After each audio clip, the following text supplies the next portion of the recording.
Beginning in the 1800s with the Indian Civilization Act Fund of 1819 and the Peace Policy of 1869, the United States introduced the Indian boarding school policy, which was used to strip Native Americans of their culture and to implement the societal structure that was deemed proper by American standards.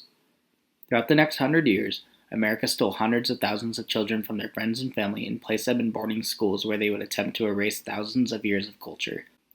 Children were forced to live in horrifying and abusive living situations because of the school systems.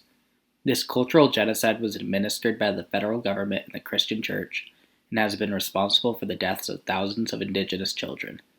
In the Federal Indian Boarding School Initiative Investigative Report, released this last May, the U.S. Department of the Interior reported that they identified 408 federally run Indian boarding schools and discovered more than 500 American Indian and Alaska Native or Native Hawaiian child deaths at these institutions. The investigation is far from over and will without a doubt lead to the announcement of a larger, more horrifying total.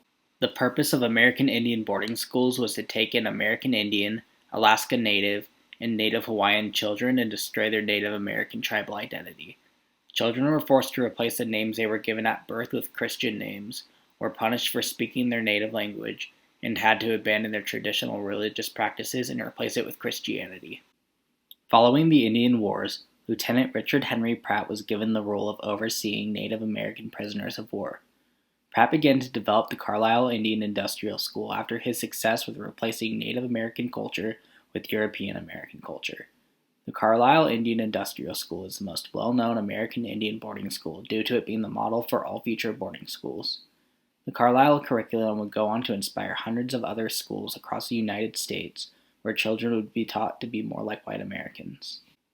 Richard H. Pratt is famously quoted for saying, "A great general has said that the only good Indian is a dead one, and that high sanction of his destruction has been an enormous factor in promoting Indian massacres. In a sense, I agree with the sentiment, but only in this, that all Indian there is in the race should be dead. Kill the Indian in him and save the man." The quote, "kill the Indian, save the man," would go on to becoming his motto that would be used as words of inspiration for the duration of the cultural genocide. The Indian boarding schools were very strict and often took inspiration from military practices. The punishment that these children endured would certainly be considered torture by today's standards and would not be acceptable behavior towards American children at standard American schools. Punishment included cuffing, flogging, slapping, whipping, withholding food, and solitary confinement, among many other horrific acts. Schools would force feed porridge, spoiled fish, rancid horse meat, and many other vile meals. The abuses that were faced by children were often adopted by older students and would be reflected by the bullying that younger students would experience. The physical and sexual abuse that these students faced would have a major impact on their futures. In a study of substance use and mental health issues, former boarding school attendees reported higher rates of current illicit drug use and living with alcohol use disorder, and were significantly more likely to have attempted suicide and experience suicidal thoughts in their lifetime compared to non-attendees. Although it is hard to believe, the majority of American Indian boarding schools were still operating well into the 1960s and some even later, meaning that there are survivors of this horrendous time in American history walking amongst us in modern times.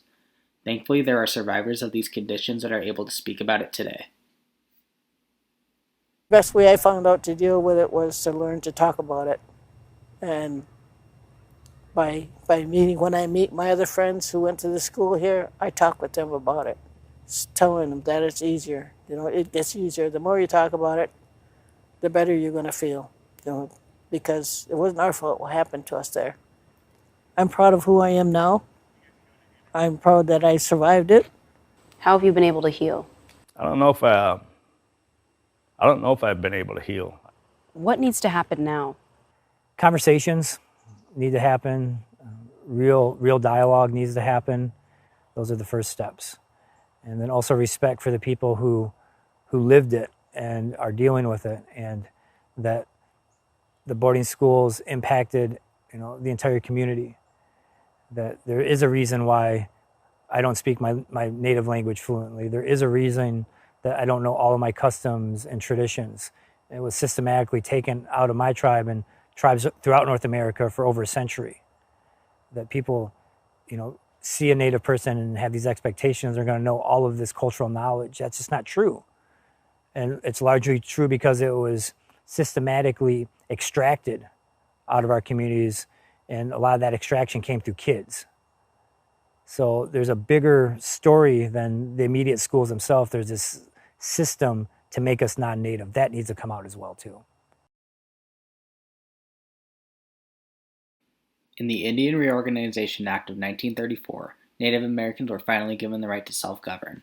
Following this, the Johnson-O'Malley Act was passed, which provided funds for education and welfare for Native American people that lived in reservations. The funds provided through JOM helped create vocational schools and colleges that would have a focus on skills that would prepare students for college and careers. Around the year 1990, the boarding schools began to fall under tribal control, starting with the Hopi tribe.